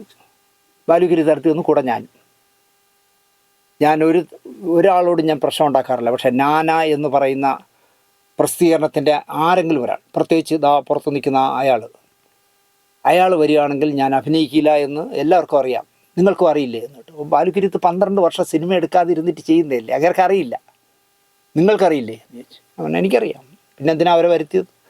ഞാൻ പറഞ്ഞാൽ അത് ഈ സിനിമയുടെ സെറ്റ് കവർ ചെയ്യാനായിട്ട് വരുത്തിയതാണ്, അത് ആ സിനിമയുടെ വിജയത്തിന് ആവശ്യമില്ലേ, അവരുണ്ടെങ്കിൽ ഞാൻ അഭിനയിക്കില്ല. ഞാൻ പറഞ്ഞു അത് പരിഹരിക്കാം, ചേട്ടൻ മീശ ഇളക്കിയത് മോശമായിപ്പോയി, മീശ ഒട്ടിക്കണം എന്ന് പറഞ്ഞിട്ട് ഞാൻ പുറത്തേക്ക് പോയിട്ട് പല്ലിശ്ശേരിയുമായിട്ട് കുശലമൊക്കെ പറഞ്ഞ് മോഹനാണ് അതിനായിട്ട് കാര്യങ്ങളൊക്കെ പറഞ്ഞിട്ട് ഞാൻ പറഞ്ഞു നിങ്ങളിപ്പോൾ തൽക്കാലം റൂമിലേക്ക് പോകും, നിങ്ങൾക്കറിയാമല്ലോ നിങ്ങൾ വന്നു കഴിഞ്ഞാൽ തിലകൻ ചേട്ടൻ എന്താവുമെന്ന്. അദ്ദേഹം മീശയൊക്കെ ഊരിയിട്ട് നിൽക്കുകയാണ്. ബാലിച്ചേട്ടൻ ആദ്യമായിട്ട് ചെയ്യുന്നൊരു പടമല്ലേ, 10-12 വർഷത്തിൻ്റെ ഗ്യാപ്പിന് ശേഷം ചെയ്യുന്ന പടമാണ്, അതുകൊണ്ട് പ്രശ്നങ്ങളുണ്ടാക്കരുത്. അല്ല നിങ്ങൾ വിളിച്ചുകൊണ്ടാണ് നമ്മൾ വന്നത്, ഞങ്ങൾ പോകണ വേണ്ടത് ഞങ്ങളാണ് തീരുമാനിക്കുക എന്നൊക്കെ പറഞ്ഞ് പല്ലിശ്ശേരി ഓടക്കുന്നു. ഞാൻ പറഞ്ഞു അങ്ങനെ പറയരുത്, നമുക്ക് നാളെ ഫ്രഷായിട്ട് കവർ ചെയ്യാം. അതെങ്ങനെ നാളെ ഫ്രഷായിട്ട് കവർ ചെയ്യാം, അതൊക്കെ ചെയ്യാമെന്നേ, നമ്മൾ കാര്യങ്ങൾ ചെയ്യാതെ പോരും, നിങ്ങൾ പോകുന്നു പറഞ്ഞ് കാർ കയറ്റി വിട്ടു. എന്നിട്ട് ഞാൻ വന്ന് പറഞ്ഞു ചേട്ടാ അവർ പോയി. അത് പുള്ളിക്ക് ഒട്ടും ഇഷ്ടപ്പെട്ടില്ല. പിറ്റേ ദിവസം ഈ പറഞ്ഞ പോലെ തന്നെ തിലകൻ ചേട്ടനെ സെറ്റിലേക്ക് വരുത്താതെ ബാക്കിയുള്ളവരെയൊക്കെ വെച്ച് കവർ ചെയ്തു. അതുപോലെ എന്താ പറയുക, സുരേഷ് ഉണ്ണിത്താനും ജാതകത്തിൻ്റെ സെറ്റിൽ ചെയ്തു എന്നുള്ള വിവരം തിലകൻ ചേട്ടൻ അറിഞ്ഞിരുന്നു. എന്തായാലും ആ ഒരു ചുരുക്ക് മനസ്സിലുണ്ട്, ഞാനക്കാരെ വരുത്തി എന്നുള്ളത്. എന്തായാലും തിലകനും കവിയൂർ പൊന്നമ്മയും കഥാപാത്രങ്ങളായി സഹകരിക്കാമെന്ന് ഉറപ്പ് കൊടുത്തതിനാൽ സംവിധായകന് സമാധാനമായി. ശരിക്കും സുരേഷ് ഉണ്ണിത്താൻ പറയുന്നത് ഈ 2 അഭിനേതാക്കൾ എന്നെ അത്ഭുതപ്പെടുത്തി കളഞ്ഞു എന്നാണ്. കാരണം കഥാപാത്രമായി തിലകനും കവിയൂർ പൊന്നമ്മയും ക്യാമറയ്ക്ക് മുന്നിൽ നല്ല പെർഫോമൻസ് കാഴ്ചവെക്കും. കട്ട് പറഞ്ഞാൽ 2 പേരും 2 വഴിക്ക് പോവും. രസമതല്ല, സീൻ പൊലിപ്പിക്കാനായിട്ട് ഞാനിങ്ങനെ ചെയ്യുമെന്ന് പൊന്നമ്മ ചേച്ചി പറയുമ്പോൾ, അങ്ങനെ ചെയ്യുമ്പോൾ ഞാനിങ്ങനെ ചെയ്തോളാം എന്ന് തിലകൻ ചേട്ടൻ പറയും. 2 പേരും മുഖത്ത് നോക്കിയല്ല പറയണം, ക്യാമറ നോക്കിയാൽ പറയണം ഇങ്ങനെ ചെയ്യാം എന്ന് പറയും. എന്നിട്ട് 2 പേരും കൂടി ആ സീന് നന്നാക്കും. പിണക്കമുള്ള 2 പേരാണ് ഈ ക്യാമറയുടെ മുന്നിൽ നിൽക്കുന്നതെന്ന് ഒരിക്കലും പ്രേക്ഷകന് മനസ്സിലാവുകയില്ല. കാരണം സ്റ്റാർട്ട് പറയുമ്പോൾ 2 പേരും കഥാപാത്രങ്ങളായി മാറും. ജാതകം കഴിഞ്ഞ് യാത്ര പറയാതെ 2 പേരും പിരിഞ്ഞു. അടുത്ത സിനിമയുടെ രസകരമായ കാര്യമെന്ന് പറയുന്നത്, അടുത്ത സിനിമയിലും ഒരു ഭാര്യ ഭർത്താവുമാണ് കിരീടം. അച്യുതൻ നായർ എന്ന് പറഞ്ഞ ഹെഡ് കോൺസ്റ്റബിളിൻ്റെ ഭാര്യ അമ്മു തിലകനും കവിയൂർ പൊന്നമ്മയുമാണ് ചെയ്യേണ്ടത്. കഥയും കഥാപാത്രവും കൂടെ അഭിനയിക്കുന്നവരുടെ ലിസ്റ്റുമൊക്കെ കേട്ട തിലകൻ കവിയൂർ പൊന്നമ്മയെ തൻ്റെ ഭാര്യയുടെ കഥാപാത്രം ചെയ്യുന്നതിൽ നിന്നും മാറ്റണമെന്ന് ശാഠ്യം പിടിച്ചു. പക്ഷേ സിബിമലയിൽ തയ്യാറായില്ല. പൊന്നമ്മ കിരീടത്തിൽ നിന്ന് മാറിയിരുന്നെങ്കിലുള്ള അവസ്ഥ ആലോചിച്ച് നോക്കി. തിലകൻ പറഞ്ഞു അവരെ മാറ്റണം, എൻ്റെ ഭാര്യയായിട്ട് അവർ പറ്റില്ല, ഞങ്ങൾ തമ്മിൽ സംസാരിക്കാറില്ല എന്നൊക്കെ പറഞ്ഞ് ഉടക്കിട്ടു. പക്ഷേ സിബിമലയിൽ അത് സമ്മതിച്ചില്ല. അദ്ദേഹം ഭാര്യയായിട്ട് അമ്മു എന്ന് പറഞ്ഞ ക്യാരക്ടർ ഉണ്ടെങ്കിൽ അത് ചെയ്യുന്ന കവിയൂർ പൊന്നമ്മ തന്നെ നിങ്ങൾ ഫിക്സ് ചെയ്തു. കവിയൂർ പൊന്നമ്മ സെറ്റിൽ ജോയിൻ ചെയ്യാനെത്തി. ആദ്യമായിട്ട് വരികയാണ് കിരീടത്തിൽ സെറ്റിൽ. തിലകനും മോഹൻലാലും സെറ്റിലുണ്ട്. കവിയൂർ പൊന്നമ്മ കയറി വരുമ്പോൾ മോഹൻലാൽ ഇഡ്ഡലി ചമ്മന്തിയിൽ കുഴച്ച് കഴിച്ചുകൊണ്ടിരിക്കുകയാണ്. കവിയൂർ പൊന്നമ്മയെ കണ്ടതും മോഹൻലാൽ ഇഡ്ഡലി മുറിച്ച് ചമ്മന്തിയിൽ കുഴച്ച് കവിയൂർ പൊന്നമ്മയുടെ വായിൽ വച്ചു കൊടുത്തു. ഒരു അമ്മയ്ക്ക് നൽകുന്ന വാത്സല്യത്തോടെ വച്ചു കൊടുത്തു. ഈ കാഴ്ച അച്ഛനായിട്ട് അഭിനയിക്കുന്ന തിലകനെ തകർത്ത് കളഞ്ഞു. അദ്ദേഹത്തെ ആ കാഴ്ച വല്ലാതെ തണുപ്പിച്ചു. കാരണം ഒരമ്മ മകന് കൊടുക്കുന്ന വാത്സല്യത്തോടെ ഇഡ്ഡലി വായിൽ വെച്ച് കൊടുക്കുന്നു പൊന്നമ്മയ്ക്ക്. അവിടെ ഞാൻ എന്തിനെന്ന് അച്ഛനായിട്ട് അഭിനയിക്കുന്ന ഞാൻ വാശി പിടിക്കുന്ന എന്തിനെന്ന് അപ്പോൾ ആലോചിച്ച് കാണും തിലകൻ ചേട്ടൻ. അദ്ദേഹം തണുത്തു. അദ്ദേഹം എണീറ്റ് മനസ്സിലെ സന്തോഷം ഒളിപ്പിച്ചു വെച്ച് കവിയൂർ പൊന്നമ്മയുടെ നേരെ കൈ നീട്ടി ഷേക്ക് ഹാൻഡിന്. അപ്പോൾ ഒന്നും മടിക്കാതെ പൊന്നമ്മയും കൈ നീട്ടി 2 പേരും ഷേക്ക് ഹാൻഡ് ചെയ്ത് അവിടെ വെച്ച് ആ പിണക്കം അവസാനിപ്പിച്ചു. ഇത്രയേ ഉള്ളൂ കലാകാരന്മാരുടെ മനസ്സിൽ, ഇത്രയൊക്കെ ഉള്ളന്നേ. തിലകൻ ചേട്ടൻ ചുമ്മാ ജാട കാണിക്കാൻ വേണ്ടി വരട്ടണല്ലേ. അതുപോലൊരു സത്യം പറഞ്ഞാൽ ഒരു സാധു മനുഷ്യനാണ് അദ്ദേഹം. എൻ്റെ അനുഭവത്തിൽ ഞാൻ അങ്ങനെയാണ് പറയുന്നത്. ശാന്തിവിളയെന്നോ ദിനേശെന്നോ പോലും എന്നെ വിളിക്കാറില്ല, നിങ്ങൾ എന്നേ പറയുള്ളൂ. ഞാൻ ഒരുപാട് കാര്യങ്ങൾ കോംപ്രമൈസ് എന്താ പറയുക തണുപ്പിച്ച് എടുത്തിട്ടുണ്ട് വെണ്ടർ ഡാനിയലിൻ്റെ സെറ്റിലൊക്കെ തിലകൻ ചേട്ടനെ. അങ്ങനെ ഇരുവരും കൈ കൊടുത്ത് ആ പിണക്കത്തിന് അറുതി വന്നു. അത് മോഹൻലാൽ വാത്സല്യപൂർവ്വം അമ്മയ്ക്ക് ഇഡ്ഡലി ചമ്മന്തിയിൽ കുഴച്ച് വച്ചു കൊടുക്കുന്നത് കണ്ടപ്പോഴാണ് തിലകൻ ചേട്ടൻ തടുത്തത്.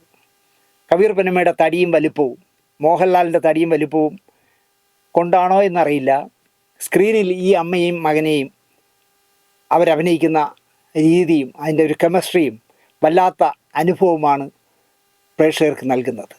ആശയറ്റ സേതുമാധവൻ ആശ്രയിതനായി അമ്മയുടെ മടിയിൽ കിടക്കുന്ന ഒരു സീനുണ്ട് കിരീടത്തിൽ. കണ്ടവരുടെയൊക്കെ മനസ്സിൽ കാണുമെന്നാണ് എൻ്റെ വിശ്വാസം. അല്ലെങ്കിൽ നിങ്ങളിത് കണ്ട ശേഷം ഒന്ന് യൂട്യൂബിൽ കിരീടം ഇട്ട് കണ്ടു നോക്കണം. അമ്മ കൈകൾ കൊണ്ട് മകൻ്റെ മുടി ഇഴകളെ മൃദുവായി തടവി സേതുവിനെ ആശ്വസിപ്പിക്കുന്ന രംഗം നമ്മുടെ ജീവിതത്തിൽ അന്യമായി കൊണ്ടിരിക്കുന്ന വികാരപരമായ ഒരു സീനാണത്. നമ്മളിൽ പലർക്കും അനുഭവിക്കാനായ മാതൃവാത്സല്യത്തിൻ്റെയും പുത്ര വാത്സല്യത്തിൻ്റെയും അനുഭവ സാക്ഷ്യമായിരുന്നു ആ സീൻ കാണുമ്പോൾ തിയേറ്ററിലുണ്ടായത്. ഭരത് ഗോപിയുടെ ഉത്സവ പിറ്റേന്നിൽ വീട്ടുജോലിക്കാരി കല്യാണി അമ്മയായിട്ടാണ് പൊന്നമ്മാമ അഭിനയിച്ചത്. മോഹൻലാലിൻ്റെ കഥാപാത്രത്തിൻ്റെ പേര് അനിയൻകുട്ടൻ എന്നാണല്ലോ. അനിയൻകുട്ടൻ ചോദിക്കുന്നൊരു ചോദ്യമുണ്ട് കല്യാണി അമ്മമ്മയോട്, ഞാൻ അമ്മയെ എന്ന് വിളിച്ചോട്ടെ എന്ന് ചോദിക്കുന്ന തിയേറ്ററിൽ നമുക്ക് തന്നെ ഒരു അസ്വസ്ഥത ഉണ്ടാക്കുന്ന ചോദ്യമായിരുന്നു അത്. കാണികളുടെ മനസ്സിൽ നഖം കൊണ്ട് കോറിയ അനുഭവമായിരുന്നു ആ ചോദ്യം. മോഹൻലാൽ കവിയൂർ പൊന്നമ്മ കോമ്പിനേഷനിലെ ഒരു നല്ല സീനായിരുന്നു ഉത്സവ പിറ്റേന്നിലെ ഈ ചോദ്യം. അഭിനയിക്കാൻ ഇപ്പോൾ ക്യാമറയുടെ ഫ്രണ്ടിൽ നിൽക്കുമ്പോൾ അറിയാം ഞാൻ അഭിനയിക്കുകയാണെന്നറിയാം. കുട്ടൻ്റെ മകനല്ല എന്നും അറിയാം. എങ്കിലും ആ ചോദ്യം എൻ്റെ ഹൃദയത്തിലാണ് തൊട്ടത് എന്ന് അല്പ ഗദ്ഗതത്തോടെ കവിയൂർ പൊന്നമ്മ പറയുമായിരുന്നു പലപ്പോഴും. ഇപ്പോൾ മോഹൻലാൽ ഞാൻ അമ്മയെന്ന് വിളിച്ചോട്ടെ എന്ന് ചോദിക്കുന്നത് ജോൺ പോൾ എഴുതി വെച്ചിരിക്കുന്ന ഒരു ഡയലോഗാണ്, ഒരു സ്ക്രിപ്റ്റിലുള്ള ഡയലോഗാണ്. ഇത് ക്യാമറയിൽ എടുക്കുകയാണ്, ഞാനും മോഹൻലാലും അഭിനയിക്കുകയാണെന്നൊക്കെ അറിയാമെങ്കിലും മോഹൻലാൽ ഞാൻ അമ്മയെ എന്ന് വിളിച്ചോട്ടെ എന്ന് ചോദിച്ചപ്പോൾ എനിക്ക് മാതൃത്വത്തിൻ്റെ വല്ലാത്ത നൊമ്പരം ഉണ്ടായി എന്നാണ് പൊന്നമ്മാമ പറയുന്നത്. പൊന്നമ്മാമ ക്രിട്ടിക്കൽ സ്റ്റേജിൽ എറണാകുളം ലിസി ആശുപത്രിയിലെ ICUവിലാണ്. തൻ്റെ മകളെ അവസാനമായി ഒന്ന് കാണണം എന്ന് പറയുകയും ബിന്ദു വിവരമറിഞ്ഞ് വന്ന് കണ്ടിട്ട് പോയെന്നും പറയുന്നു. എനിക്കറിയില്ല, എനിക്ക് ബിന്ദുവിനെ പരിചയമില്ല. അവർ അമേരിക്കയിൽ നിന്ന് വന്നു. ഒരുപാട് വർഷക്കാലമായി അമേരിക്കയിലാണല്ലോ. അത് അവരുടെ പ്രശ്നം എന്ന് വേണമെങ്കിൽ പറയാം. മണിസ്വാമി, അതായത് പൊന്നമ്മാമയുടെ ഭർത്താവായ സംവിധായകനും തിരക്കഥാകൃത്തും നിർമ്മാതാവും ഒക്കെ ആയിരുന്ന മണിസ്വാമിയുടെ സഹോദരിയുടെ പുത്രനാണ് ബിന്ദുവിൻ്റെ ഭർത്താവ്. വർഷങ്ങളായി ഇവർ അമേരിക്കൻ വാസിയുമാണ്. ഞാൻ കാണുമ്പോഴൊക്കെ ചേച്ചി സന്തോഷത്തോടെ പറയാറുള്ളത് ബിന്ദുവിൻ്റെയും മക്കളുടെയും കഥകളായിരുന്നു. എന്നോട് ഒരുപാട് പ്രാവശ്യം അത് പറഞ്ഞിട്ടുണ്ട്. ആരോഗ്യവതിയായിരുന്നപ്പോൾ പലവട്ടം പൊന്നമ്മാമ അമേരിക്കയിലേക്ക് പറന്നിട്ടുണ്ട് മകളെയും കുട്ടികളെയും കാണാൻ. അതും എനിക്കറിയാം. അനുജത്തി കവിയൂർ രേണുക നനച്ചിരിക്കാതെ മരിച്ചപ്പോൾ അവരുടെ മകളെ കൂട്ടിക്കൊണ്ടുപോയി സംരക്ഷിച്ച് വിവാഹം നടത്തി കൊടുത്തതും എനിക്കറിയാവുന്ന കാര്യമാണ്. നിർമ്മാതാവും സംവിധായകനും അഗാധമായ സിനിമാ പാണ്ഡിത്യമുള്ള മണിസ്വാമിയുമായി വിവാഹം കഴിക്കുകയും ഒരു കുഞ്ഞായ ശേഷം ജീവിതത്തിൽ അസ്വാരസ്യങ്ങൾ ഉണ്ടാവുകയും വേർപിരിയുകയും ചെയ്ത ആളാണ് കവിയൂർ പൊന്നമ്മ. ഒടുവിൽ ജീവിതത്തിൻ്റെ അവസാന റീലോടുമ്പോൾ താടിയും മുടിയുമൊക്കെ വളർത്തി ഗുരുവായൂരിൽ ശരണം പ്രാപിച്ച മണിസ്വാമിയെ രോഗപീഠകൾ അലട്ടി പരസഹായമില്ലാതെ ജീവിക്കാനാവില്ല എന്ന ഘട്ടം വന്നപ്പോൾ അദ്ദേഹത്തെ വീട്ടിലേക്ക് കൂട്ടിക്കൊണ്ടുപോയി പരിചയക്കാരെ വച്ച് ശുശ്രൂഷിച്ച് സംസാരശേഷി നഷ്ടപ്പെട്ടിട്ടും അവസാന നാളുകളിൽ എന്തൊക്കെയോ ഭാര്യയോട് പറയാൻ വൃഥാ ശ്രമിച്ച് പരാജയപ്പെട്ട് ഈ ലോകം വിട്ടുപോയ ആളാണ് മണിസ്വാമി. അദ്ദേഹം ഗുരുവായൂരിൽ അനാഥനായി കിടക്കുന്നു, പരസഹായമില്ലാതെ ജീവിക്കാൻ പറ്റില്ല എന്നുണ്ടാകുമ്പോൾ ഒരു മടിയുമില്ലാതെ പൊന്നമ്മ പോയി കൂട്ടിക്കൊണ്ടുവന്നു ആലുവയിലേക്ക്, വീട്ടിലേക്ക്. പറയാൻ വന്നത് വേറൊരു കാര്യമാണ്. ലിസി ഹോസ്പിറ്റലിൽ അബോധാവസ്ഥയിൽ കഴിയുന്ന പൊന്നമ്മയ്ക്ക് കൂടെയുള്ളത് ഒരു സഹോദരിയും ഒരു സഹോദരനുമാണ് എന്ന് പറയുന്നു. മോഹൻലാൽ ഭാര്യ സുചിത്രയെ ആശുപത്രിയിൽ കാര്യങ്ങൾ നോക്കി നടത്താൻ ഏർപ്പാടാക്കിയിരിക്കുന്നു എന്നും അറിയുന്നു. അത് തന്നെയാണ് ഒരു മകൻ അമ്മ ബന്ധത്തിൻ്റെ ആഴം.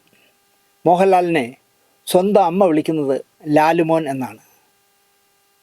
എന്നോടൊരു 100 വട്ടം ഞാൻ ഈ മോഹൻലാൽ സ്പെഷ്യലൊക്കെ ചെയ്യാനായിട്ട് പടവുമുകളിലെ വീട്ടിൽ ചെന്ന സമയത്തൊക്കെ 100 വട്ടം സംസാരിക്കുമ്പോൾ അദ്ദേഹത്തിൻ്റെ അമ്മ പറയുന്ന ലാലുമോൻ ലാലുമോൻ എന്ന് പറഞ്ഞാണ് എന്നോട് കാര്യങ്ങൾ പറയാറ്.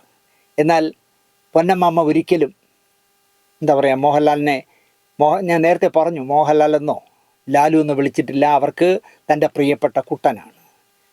പ്രിയപ്പെട്ട അമ്മയായിട്ടും മോഹൻലാൽ കവിയൂർ പൊന്നമ്മയെ വിളിക്കുന്നത് ചേച്ചി എന്നാണ്. ഏത് വേദിയിൽ ആരുടെ മുന്നിൽ വെച്ച് കണ്ടാലും പൊന്നമ്മ ലാലിന് കവിളിലൊരു ഉമ്മ കൊടുക്കും, മോഹൻലാൽ തിരിച്ചൊരുമ്മ പൊന്നമ്മയ്ക്ക് നൽകും. ഹരിദ്വാറിലായിരുന്നു ഷാജൂൺ കാരിയാൽ സംവിധാനം ചെയ്ത വടക്കുന്നാഥൻ്റെ ആദ്യത്തെ ഷെഡ്യൂൾ. നമ്മുടെ ഗാനരചയിതാവ് ഗിരീഷ് പുത്തഞ്ചേരി തിരക്കഥ എഴുതിയ, പാട്ടുകൾ എഴുതിയ, രവീന്ദ്ര മാഷ് സംഗീതം നൽകിയ വലിയ പ്രതീക്ഷ ചിത്രീകരണത്തിന് മുമ്പേ തന്നെ ഉയർത്തിയ ചിത്രമായിരുന്നല്ലോ വടക്കുന്നാഥൻ.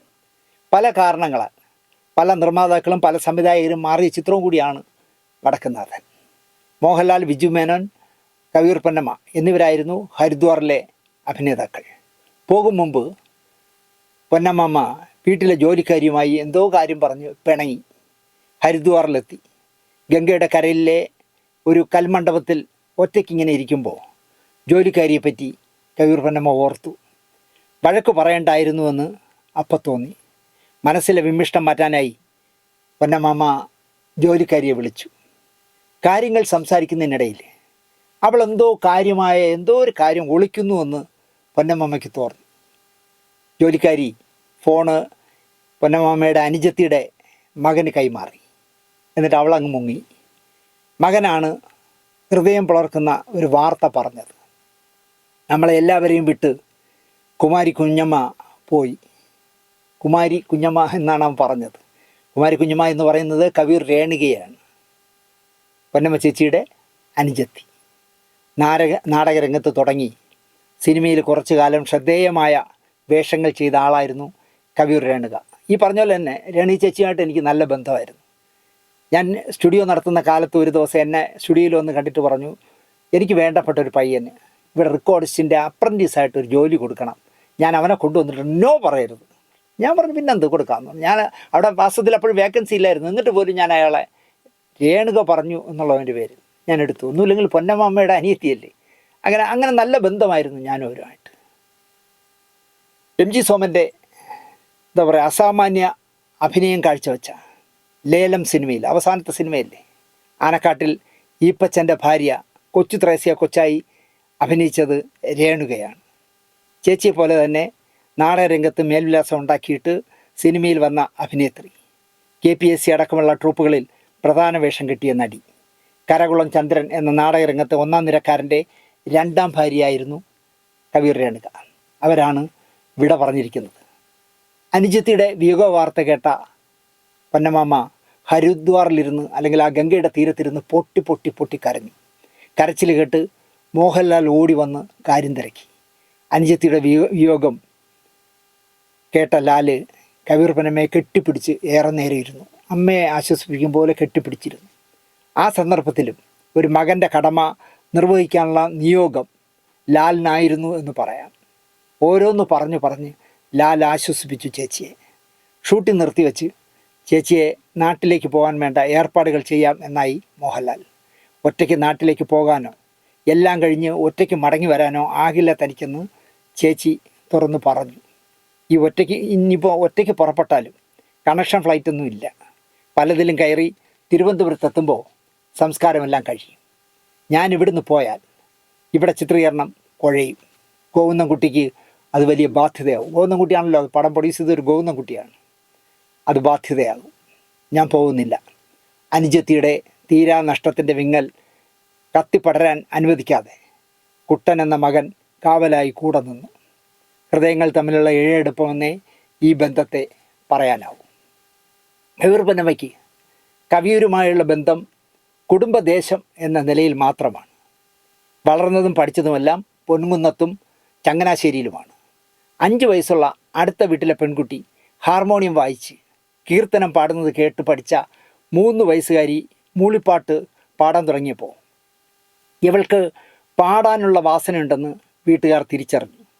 കണ്ണമംഗലം പ്രഭാകരൻ പിള്ള ഭാഗവതരുടെ കീഴിൽ സംഗീതം പഠിക്കാൻ അയച്ചു. പിന്നെ LPR വർമ്മയുടെ കീഴിലും. 13ാമത്തെ വയസ്സിൽ കവിയൂർ NSS ഹൈസ്കൂളിൽ വെച്ച് അരങ്ങേറ്റം നടത്തി. അവിടെ പൊന്നാട ചാർത്തി അനുഗ്രഹിച്ചത് അക്കാലത്തെ പ്രശസ്ത സംഗീതജ്ഞ കവിയൂർ രേവമ്മയാണ്. തനിക്ക് പൊന്നാട തന്ന കവിയൂർ രേവമ്മയുടെ സ്ഥലനാമം തൻ്റെ പേരിലും ചേർത്തു. പൊന്നമ്മ അങ്ങനെ കവിയൂർ പൊന്നമ്മയായി മാറി. 3rd ഫോറത്തിൽ പഠിക്കുന്ന പൊന്നമ്മ ഒരു നാൾ സ്കൂൾ വിട്ട് വീട്ടിലേക്ക് വന്നപ്പോൾ അച്ഛൻ 2 പേരുമായി സംസാരിച്ചിരിക്കുന്നു. അതിലൊരാൾ ചോദിച്ചു, നാടകത്തിൽ അഭിനയിക്കാൻ താല്പര്യമുണ്ടോ എന്ന് ചോദിച്ചു. അഭിനയിക്കാൻ അറിയില്ല, വേണമെങ്കിൽ ഞാൻ പാടാം എന്ന് പറഞ്ഞു. 13 വയസ്സേ ഉള്ളേ, പാടിക്കൊണ്ട് അഭിനയിച്ചാൽ മതിയെന്നായി മറ്റേ ആൾ. മനസ്സോടെ പൊന്നമ്മ സമ്മതിച്ചു. താൻ മുഖേന കുടുംബത്തിലേക്ക് 10 കാശ് വരുന്നെങ്കിൽ വരട്ടെ എന്നായിരുന്നു പാവം 13 വയസ്സുള്ള ആ കുട്ടിയുടെ ചിന്ത. പിറ്റേന്ന് രാവിലെ പള്ളിക്കൂടത്തിൽ പോകേണ്ട സമയത്ത് പെട്ടിയും തൂക്കി പൊന്നമ്മയും അച്ഛനും നാടക ക്യാമ്പിലേക്ക് പോയി. നാടക ക്യാമ്പിൽ ചെന്നപ്പോഴാണ് തോപ്പിൽ ഭാസിയുടെ മൂലധനം എന്ന നാടകമാണ് തനിക്ക് അഭിനയിക്കേണ്ടതെന്ന് പൊന്നമ്മ മനസ്സിലാക്കിയത്. നാടകത്തിലേക്ക് ക്ഷണിക്കാൻ വന്നവർ കേശവൻ പോറ്റിയും നടൻ ശങ്കരാടിയുമായിരുന്നു. പൊന്നമ്മ നാടകത്തിൽ പാടി അഭിനയിച്ചു. നാടകം വൻ വിജയമായി. KPSC വിട്ട് PJ ആൻ്റണിയുടെ പ്രതിഭ ആർട്സ് ക്ലബിലും കാളിദാസ കലാകേന്ദ്രത്തിലും എത്തിയതോടെ പൊന്നമ്മയുടെ നല്ല കാലം തുടങ്ങി. O. മാധവൻ, വൈക്കം ചന്ദ്രശേഖരൻ നായർ തുടങ്ങിയവരുടെ സഹായത്തോടെ കവിയൂർ പൊന്നമ്മ സിനിമയിലേക്ക് തിരഞ്ഞെടുക്കപ്പെട്ടു. PN മേനോൻ്റെ റോസിയിൽ നായികയായി. PN മേനോൻ്റെ കഥയ്ക്ക് MK മണിയാണ് തിരക്കഥ എഴുതിയത്. PJ ആൻ്റണിയുടെ ആയിരുന്നു സംഭാഷണം. ബൃന്ദാവൻ പിക്ചേഴ്സ് നിർമ്മിച്ച റോസി വാർത്താ പ്രാധാന്യം നേടി. ബൃന്ദാവൻ പിക്ചേഴ്സിൻ്റെ ഉടമ എന്ന് പറയുന്നത് തിരക്കഥാകാരൻ MK മണി എന്ന് പറയുന്ന, പിന്നീട് മണിസ്വാമിയായി ശ്രദ്ധേയനായ സംവിധായകനാണ്. കവിയൂർ പൊന്നമ്മയുടെ ഭർത്താവുമായി അവർ. അല്ലിയാമ്പൽ കടവിൽ അരയ്ക്കു വെള്ളം, അന്ന് നമ്മൾ ഒന്നായി തുഴഞ്ഞില്ലേ കൊതുമ്പ് വെള്ളം എന്നുള്ള ജോബ് മാഷ് സംഗീതം നൽകിയ കാലാതിവർത്തിയായ ഗാനം റോസിയിലെയാണ്. തൃശ്ശൂരിലെ സമ്പന്ന ബ്രാഹ്മണ കുടുംബത്തിൽ ജനിച്ചവനും ബിരുദധാരിയുമായ റോസിയുടെ തിരക്കഥാകൃത്ത് നിർമ്മാതാവുമായ MK മണി എന്ന മണിസ്വാമി കവിയൂർ പൊന്നമ്മയെ മദ്രാസിലെ ഒരു അമ്പലത്തിൽ വെച്ച് വിവാഹം കഴിച്ചതോടെ മണിസ്വാമിയുടെ വീട്ടുകാർ എതിർത്തു. എതിർപ്പിനെ വകവയ്ക്കാതെ മദ്രാസിലെ മാമ്പലത്ത് നോർത്ത് ഉസ്മാൻ റോഡിലെ 35-ാം നമ്പർ ഇരുനില കെട്ടിടം വാടകയ്ക്കെടുത്തു. ഈ കെട്ടിടം പിന്നണി ഗായകനായിരുന്ന പ്രശസ്തനായ ഘണ്ടശാലയുടെ വീടായിരുന്നു. ഈ കെട്ടിടത്തിൻ്റെ മുകളിലത്തെ നില മണിസ്വാമി വാടകയ്ക്കെടുത്ത് താമസമായി. താഴത്തെ നിലയിൽ ഒരു ബാലനടിയും കുടുംബവുമായിരുന്നു താമസിച്ചിരുന്നത്. പിൽക്കാലത്ത് ഇന്ത്യൻ സിനിമയിലെ സൂപ്പർ സ്റ്റാറായ ശ്രീദേവിയായിരുന്നു താഴെ വാടകയ്ക്ക് താമസിച്ചിരുന്നത്.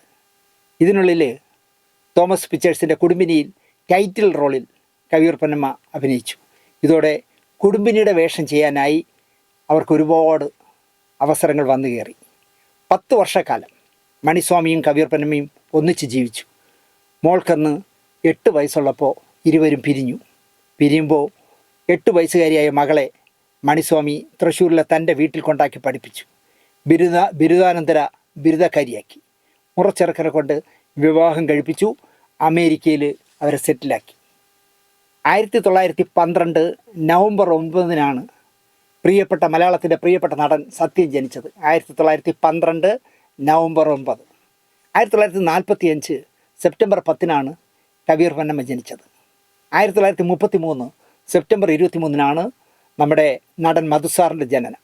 അതായത് സത്യൻ മാഷിനേക്കാൾ 33 വയസ്സ് ഇളയതാണ് കവിയൂർ പൊന്നമ്മ. മധുസാറിനേക്കാൾ 12 വയസ്സിന് ഇളയതാണ് കവിയൂർ പൊന്നമ്മ. ഇവരുടെ 2 പേരുടെയും അമ്മയായി. 20-ാം വയസ്സിൽ തൊമ്മൻ്റെ മക്കൾ എന്ന് പറഞ്ഞ സിനിമയിൽ കവിയൂർ പൊന്നമ്മ അഭിനയിച്ചു. ആലോചിച്ച് നോക്കിയേ, 33 വയസ്സ് തന്നെക്കാൾ പ്രായമുള്ള സത്യൻ മാഷിൻ്റെ അമ്മയായിട്ട് തൊമ്മൻ്റെ മക്കളിൽ അവർ അമ്മയായി.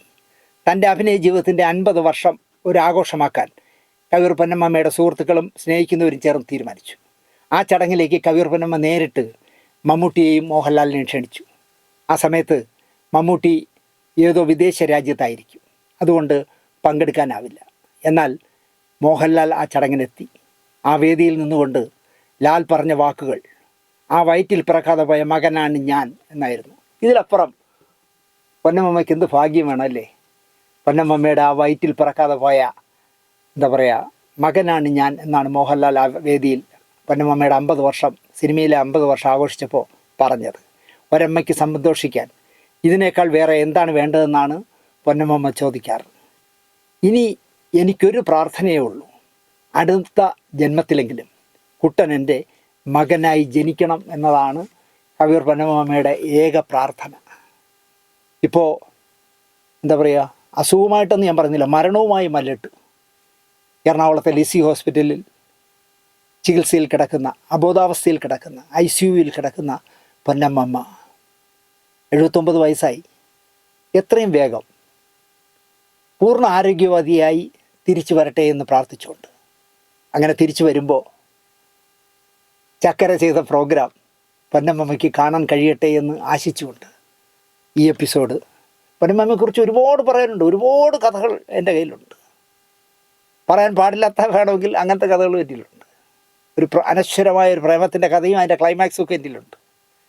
അത് ഇനിയൊരിക്കൽ പറയാം എന്ന് പറഞ്ഞുകൊണ്ട് പൊന്നമ്മയ്ക്ക്, മലയാളത്തിൻ്റെ പ്രിയപ്പെട്ട അമ്മയ്ക്ക് ആയുസ്സും ആരോഗ്യവും നേർന്നുകൊണ്ട് എത്രയും വേഗം ICUവിൽ നിന്ന് പൊതുജീവിതത്തിലേക്ക് പൊന്നമ്മ കടന്നു വരട്ടെ എന്ന് പ്രാർത്ഥിച്ചുകൊണ്ട്, ഇനി അഭിനയിക്കണമെന്നൊന്നുമില്ല, പൂർണ്ണ ആരോഗ്യവതിയായി പുഴയുടെ തീരത്ത് മനോഹരമായി വച്ച ആലുവയിലെ ആ വീട്ടിൽ ഒരുപാട് കാലം നമ്മളോടൊപ്പം പൊന്നമ്മ ഉണ്ടാകട്ടെ എന്ന് പ്രാർത്ഥിച്ചുകൊണ്ട് നിർത്തുന്നു.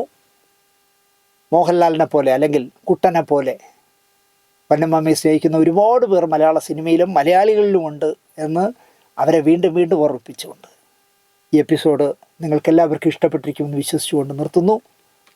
നന്ദി, നമസ്കാരം.